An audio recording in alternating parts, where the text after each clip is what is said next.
presenting is about making connections. It's about building relationships. The bigger the audience, the more relationships you're there to build. Greetings, everybody. Welcome to another episode of the Beyond Fluency podcast. My name is Liam. And I'm Ramps, and in today's episode, we're going to be discussing public speaking. Oh, speaking. The world's greatest fear, I believe it's called glossophobia. Heard that before? Glossophobia. Whoa, Glossophobia, yeah. that's a new word for me. The fear of public speaking, which in some parts, I think almost everyone goes through at some point in time. Today, we're going to deliver you 7 fantastic tips on how you can be a better virtual presenter. We're focusing online. Now, a lot of the work that we do is online nowadays, much less in person than it used to be. So over the last few years, especially, we've had to develop those skills ourselves. So we're going to share some of those with you today. So, Yes. Like, Ramps. I do have a question. Okay. To start us off, Yeah. what would you say are some of the main differences between online presentations and face to face? The obvious one is body language, right? Yes. When you can only see someone from the chest up, often you don't see what their hands are doing, which is actually studies have shown this is no, it's seeing someone's hands, seeing them open and available is something that we as humans have developed as a way of creating trust with another person. In the same way that you only have so many seconds to make a good first impression, speaking with open hands and not having them covered or hidden is a way to build trust with your audience. So in an online world, it's very difficult to do. It is. And another one, a big difference between the two as well, linked to body language, is eye contact. Hmm. There's less room for error when it comes to eye contact, when it Hmm. comes to online meetings or online virtual presentations. When Yeah. you get a notification, I know because your gaze, even if it's just for half a second, lowers, I know that something is happening.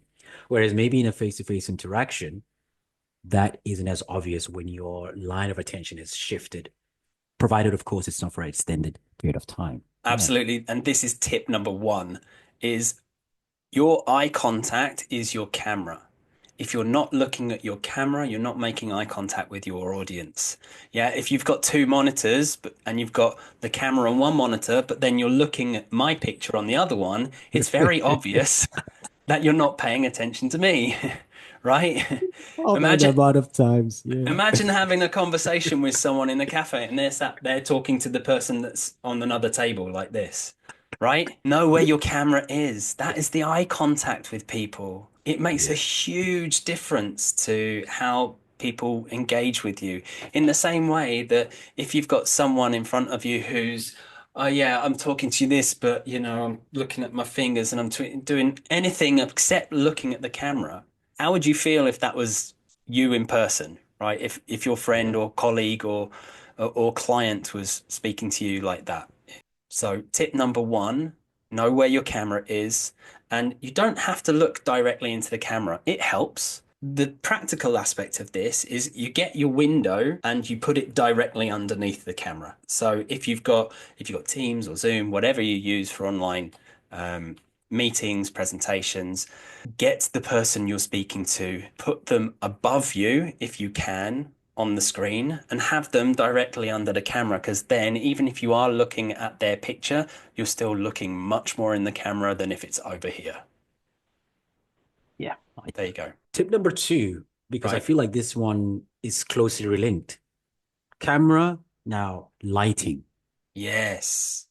Absolutely. How many times have you been on a call with someone and they're sitting in front of a window? So they've got bright daylight behind them streaming in, and it means that all of the shadow is on their face. So you cannot see them. So what Cannot. would be then the best thing Well, as opposed to being, yes? the best way to avoid that happening is to sit in front of the window and use the natural light effectively. That's what I'm doing right now.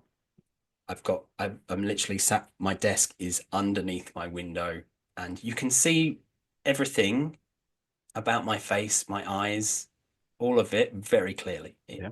Even when the light is getting weaker at the end of the day, you're still going to get um, a lot of a lot more detail than if you've got the light from behind. Another tip that I like to share with my clients is show up to the presentation with the idea of sharing, giving something as opposed to taking something. Now, this is not original to me. This is something that Simon Sinek has said, and anyone who knows him will probably know that he said this a lot. But I agree wholeheartedly with that.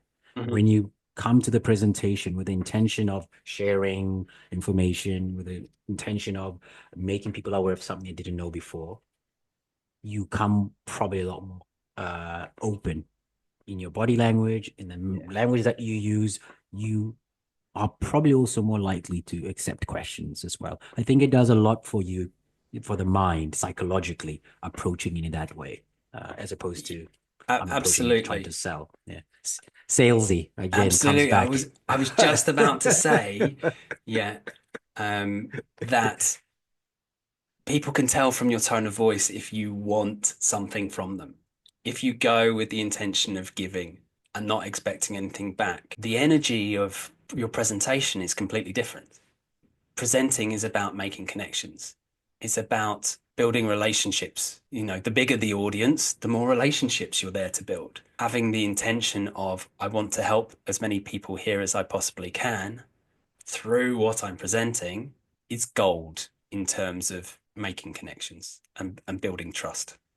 Which leads us to the next one, which is be yourself. You know, Mhm. be yourself, be your authentic self in the manner that you present. You know, we all have our own style of communicating in general. Be true to that style. So if you know you're a funny guy, you can use humor in your presentations. If you're not a funny guy, maybe press not to. I don't think I'm a funny guy, for example. So Right. generally, I don't use humor in my presentations. Right. Humor is such a powerful weapon in your arsenal. Even if you don't think of yourself as a funny guy, you can still be humorous. You still find things funny. You know, if you can find the humor in what you're doing and deliver that to an audience, then it's very useful. Even if it's making a joke about yourself, Self-deprecating humor. it's very Go ahead. British. When I attempt to be funny, and I highlight the word there, attempt, because I find that I'm usually funnier when I don't intend to be funny, as Yeah, sad as that sounds, right.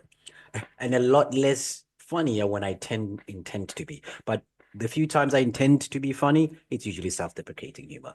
To finish off on humor, you said it perfectly. If you are a humorous person, then use it, but don't force it. If you try and force it, it's going to come across as inauthentic. It's going to make you feel awkward and it's going to make your audience feel awkward.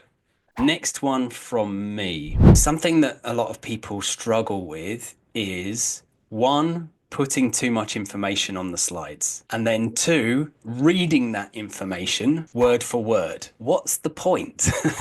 Right? Something that you can do to avoid that happening, to stop your presentation being very stale, is A, reduce the amount of information on your slides, but B, work from bullet points. Because if you're working from bullet points, if you have, okay, I need to go from this point to this point to this point, but you have prepared well enough that you know all of the information, then it's going to be easier for you to move from one point to the next in a natural way. And that's the most important thing. This ties in with authenticity. Your delivery, your tone, your speed, all of these things will rely on a natural flow to what you're saying. If you're reading from the slides, it's very easy to just talk in the one tone at the one speed and everything sounds the same. And after a certain amount of time, people just, they're not listening anymore because the brain thinks it's Tone deaf. hearing the same thing over and over again. Monotone, right? Monotone, yes. Yeah. But it's more than monotone because it's the same speed as well. Um, it's just mono, full stop, I think.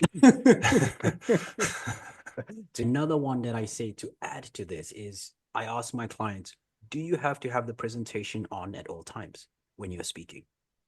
Genuinely, do you have to? Because you said it just now about being mono. The art of presenting the way I see it, is the ability to share information, and while sharing that information, to interrupt yourself at several points and times in order to reeling the audience back in again. How Mm. you interrupt yourself is you change your tone of voice, your body Hmm. language, etc. These are the interruptions. So Yeah. that I couldn't agree with you more. And then to close it up with what you said now about not having too much information on the slides and not reading word for word as you wrote whatever it is that you wrote. Um, One I always say to clients is when you are invited to present anything, that's like being invited to the wedding, a wedding of a friend's wedding. If someone has a relationship with you, let's say it's a good friend of yours, the most important thing for that person is that you come to the wedding. They give you the plus one out of politeness. Yeah. The plus one, how they treat them is an extension of your relationship to that person.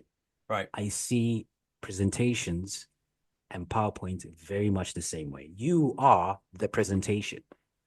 The Right. PowerPoint is the plus one. At Yes. no point in time should the plus one be more important than the presentation, which is Right. you.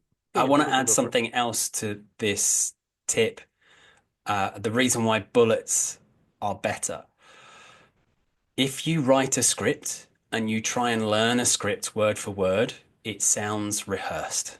The other thing about it, the other thing about it is that if you forget a line that's coming up, boom, freeze. Oh my God, what's going on? I can't remember the next line. Panic, panic, panic. Your body goes from you've managed to keep it together, your body goes into full danger alert. And it's really hard to get back on track in those moments. So by running from bullet point to bullet point, it doesn't matter if you forget something because you can just move on to the next bullet point as long as you remember, okay, I need to get to there. It doesn't matter that I missed something out, just keep going, right? It flows so much better when you work like that. One of the easiest ways to limit the amount of information you add into the presentation, and it's something that I think I make a lot of my clients aware of. It's like whenever you're presenting something, just remember you're giving people a lot of information. And the longer the presentation is, the more information you're more likely giving these people. Mm. Which gives me to the next point, silence. Ooh.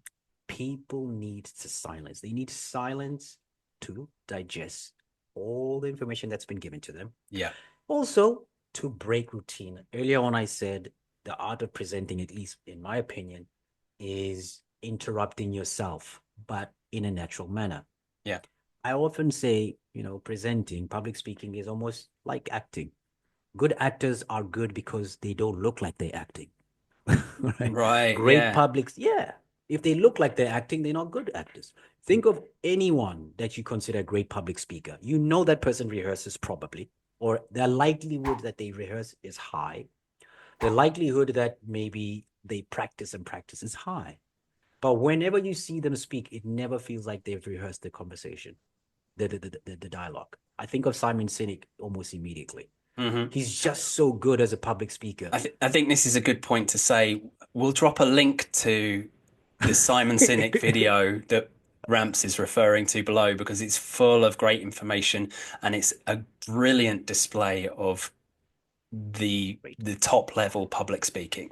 So Awesome. we'll drop a link to that in the description below for you. The other thing with silence is it's okay to pause between words instead of filling that no filling that space with noise. Ah, Yeah. filler words and filler You know, no, noises. I don't know. Oh my God. You know. Oh, you It's like for me because it's like and like and like and like and it's contagious is the problem with that particular filler word. When you're in conversation with someone and they do it all the time, you start to mirror what they're saying and introducing it. And, oh, it drives me crazy. to Ga- add again, sorry, Gather silence. thoughts. It helps you to gather thoughts Yes. and it pulls your audience in.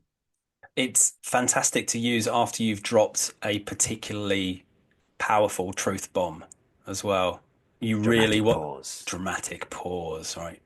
Dun dun How did dun. Joey from Friends put it? Smell the fart acting. It's the dramatic, the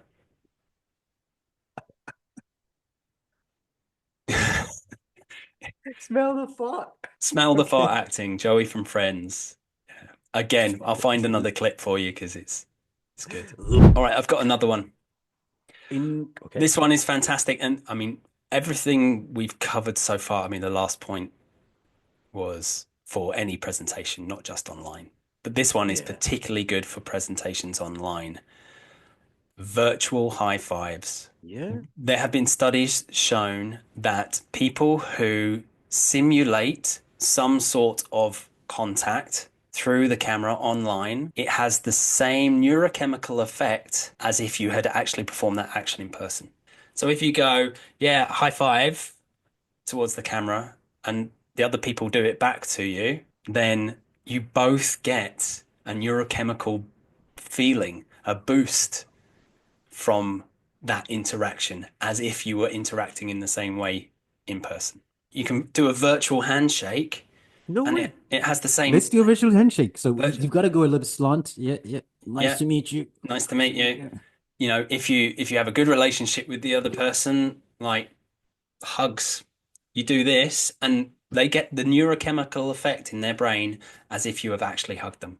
I'm going to ask every single person who watches this video to put that to the test. Please Yes, and there you get go. someone Leave else a on the other hand. comment below. Let us know how it went. Yeah.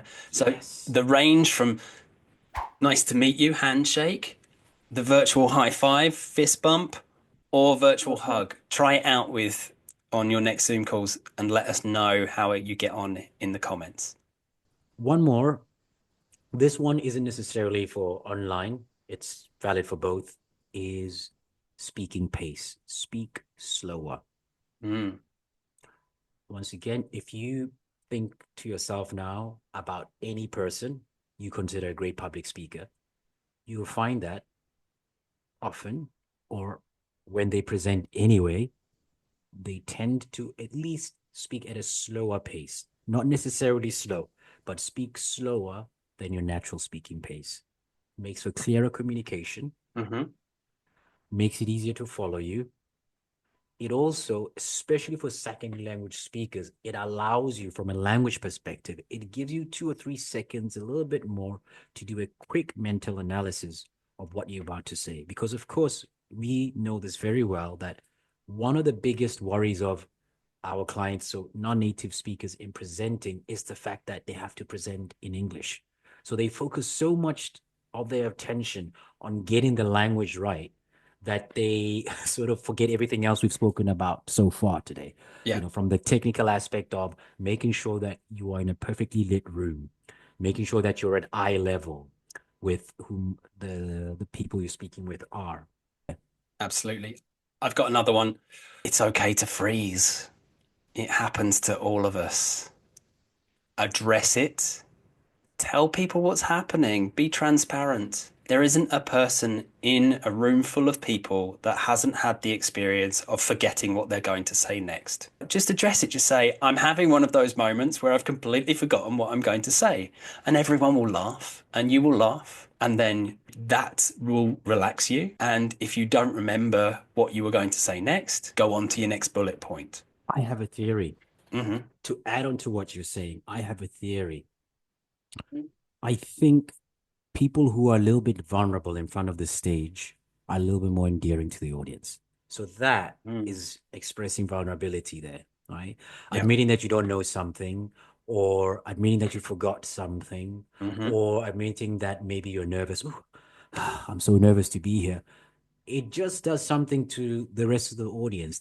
You in that from that moment on, you now become a little bit more human. It sounds a little Yes. bit cheesy and a little bit sort of course, you're human, Yeah. but not in that way. You connect with people, that you become more relatable, because there's a big difference between you and the people that you're presenting to. Yeah. When you are presenting, right? You are Absolutely. coming as a person of authority, the person who's the expert on the subject. So everyone else is there to learn from you. So showing the people who are supposed to be learning from you some part of you that isn't completely perfect, I think makes you a little bit more endearing to your audience. So yeah, definitely. I agree. And the next tip that I want to speak about is personalize what you're presenting. If you can add some sort of personal anecdote or story, or in some way relate the subject to you as a person, it's another way to humanize yourself and engage with your audience. And again, you can do that whether that's in person or online. It's going to re-engage people because then it's not all about technical data and understanding. It's okay, there is emotion, there's human emotion within this as well. All right, so maybe presenting the financial report for the previous quarter within a company is going to be difficult to do. But if it's a bad report, but you've seen worse before, maybe you can say that. I know things look bad, but they've been worse before and we've still survived. And that's instantly going to change the emotion that people attach to the bad news that you're delivering. The last one for me today is have a great intro and even a better outro. Mm, The intro obviously is your first impression, is what people think of you the minute they see you. The outro is the lasting impression. It's also like an opportunity to make a good impression. mm. So that's Yeah, the way I see it. we also have a bias towards remembering the beginning and endings of things, Exactly. and we very often forget the middle. Yeah. So even if you bomb in the middle, if you've got a great opening and a great ending, people are going to still go, yeah, he was really good. Or they were very Yeah. good, I should say. Liam has obviously been a stand-up comic because he said when you bomb in the middle, and stand-up comics love that one to bomb, right? Hmm. Yeah. To Anyway, fail in an extraordinary way. Yeah. All right. Final point from me. I've got a little bit of footage that we can take a look at. This is about if you want to change the energy of your presentation online, don't do it seated, stand up. And it's very easy to do. We get so used to doing these things uh, at desk level. But actually, if you stand up, it changes your opportunity to use movement, body language. It opens up your lungs so you can breathe bigger. You can become more open and more confident as you deliver your presentation. And actually, as you can see from the video, all you need is a big stack of books. You don't need any fancy equipment. You just need a stack of books to prop your laptop on so that the camera is at eye level. Very simple to do. and to add to what Liam said, if you want to go deeper into body language, a little bit deeper, there's a great TED talk by Amy Cuddy where she Mm, explains this from a scientific point of view and a yeah, psychological, obviously, point of view. yeah. So there you Link have in the it. description. Fantastic ramps, lots of valuable points brought up in this video for online presentation. A few of our pet peeves as well, things that we find annoying as the recipients of bad Zoom calls. Uh, any final thoughts from you? Final thought is I think we should probably do a part two to this because I feel like there's so much. We spend a lot of our time with our clients helping them become better at public speaking that I think there's a lot of more information that we can share on this topic. I So maybe there certainly could be a feel part two. we could definitely go deeper into what we've spoken about as well. We have Yeah. kind of covered quick tips this Yeah. time round. Let us know if you want to have a deeper conversation about public speaking and presentation. Leave a comment below. Let us know as well how you get on with the experiment of the virtual high five. What's left to say? Thanks a lot. That's goodbye from me. Thanks very much, guys. That's another goodbye from me as well. See you next week. Ciao. Ciao.